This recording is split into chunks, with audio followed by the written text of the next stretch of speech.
seperti bencana yang terjadi di Kabupaten Banjarnegara di Jawa Tengah, di mana dilanda duka mendalam akibat longsor hebat yang menimpa Dusun Situkung, Desa Pandanarum, Kecamatan Pandanarum. Di siang hari ini kami hadirkan laporan berkenaan dengan perkembangan di situasi. Kita mulai pemirsa.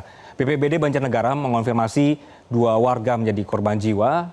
Luih 40 tahun meninggal saat menjalani perawatan di RSUD. Kemudian ada yang namanya Isah 22 tahun ditemukan dalam kondisi tidak bernyawa setelah tertimbun material longsor di lokasi kejadian.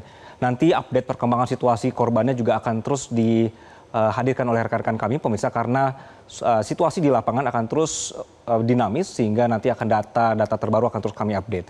Nah, upaya pencarian terhadap warga yang hilang masih terus dilakukan. Hingga kini petugas masih mencari sekitar 26 orang yang belum ditemukan. Dampak longsor juga dirasakan oleh ratusan warga lainnya. Ada sekitar 937 jiwa terpaksa mengungsi, sementara di sisi lain 48 rumah pemirsa juga hancur atau tertimbun. Nah, beberapa laporan menunjukkan bahwa total rumah terdampak bisa mencapai 195 unit dengan jumlah penduduk yang merasakan dampaknya sekitar 981 jiwa.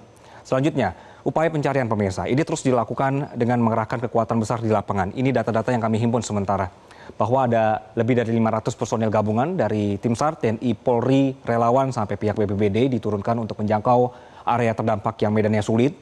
Untuk mendukung proses evakuasi, tim juga menggunakan 8 unit mini ekskavator.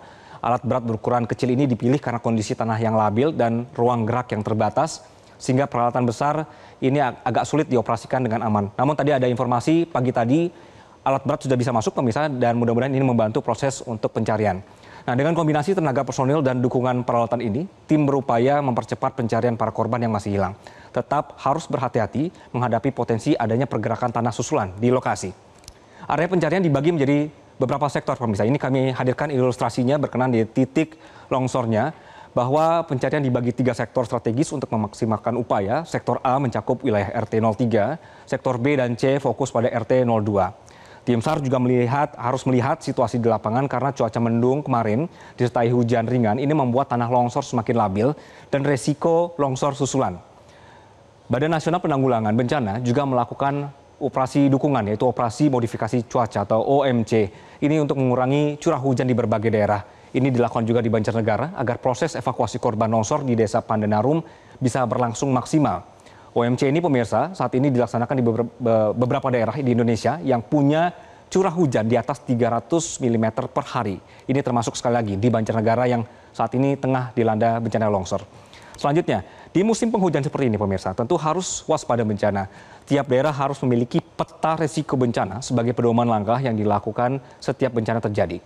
Selain itu, sosialisasi kepada warga juga harus digencarkan. Dalam waktu berdekatan kita tahu, kita melihat longsor langsung mematikan terjadi di Cilacap dan juga Banjarnegara. BNPB mengungkapkan bahwa Kabupaten Banjarnegara dan Cilacap ini merupakan daerah dengan jumlah korban longsor terbanyak dalam 10 tahun terakhir di Jawa Tengah. Dari data 2015 sampai 2024, BNPB pemirsa ini mencatat Banjarnegara menempati urutan pertama wilayah dengan korban meninggal dan mengungsi akibat tanah longsor. Pada periode ini ada sekitar 13.351 orang warga mengungsi akibat tanah longsor dan 330 orang meninggal dunia. Untuk Kabupaten Cilacap berada di posisi kedua, ada 9.547 orang warga mengungsi dan 276 orang warga meninggal dunia karena longsor. Selanjutnya ada Magelang, kemudian Wonosobo dan juga Purbalingga. Kepala Pusat Data dan Informasi Kebencanaan BNPB Abdul Muhari mengatakan bahwa tingkat kerawanan longsor ini pemirsa tidak berubah sebenarnya tanpa perbaikan lingkungan. Kalau historisnya pernah terjadi, kemungkinan akan terulang lagi seperti yang saat ini terjadi. Jadi ia mengingatkan pentingnya kewaspadaan masyarakat terhadap tanda awal longsor seperti pohon yang miring atau retakan tanah di lereng. Dan juga ada keberadaan sistem peringatan dini longsor berbasis teknologi yang sudah dibutuhkan saat ini. Karena berfungsi ini sebagai alarm bagi masyarakat untuk segera mengungsi ketika hujan deras turun.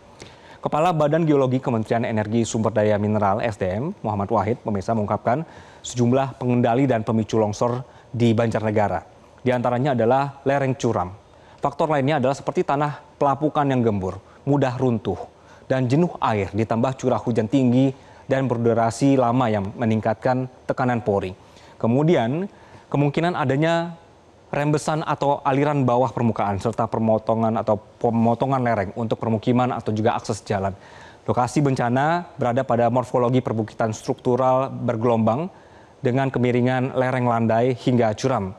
Jadi ada juga beda tinggi lereng berkisar 70 sampai 100 meter dengan ketinggian lokasi 450 sampai 1048 meter di atas permukaan laut.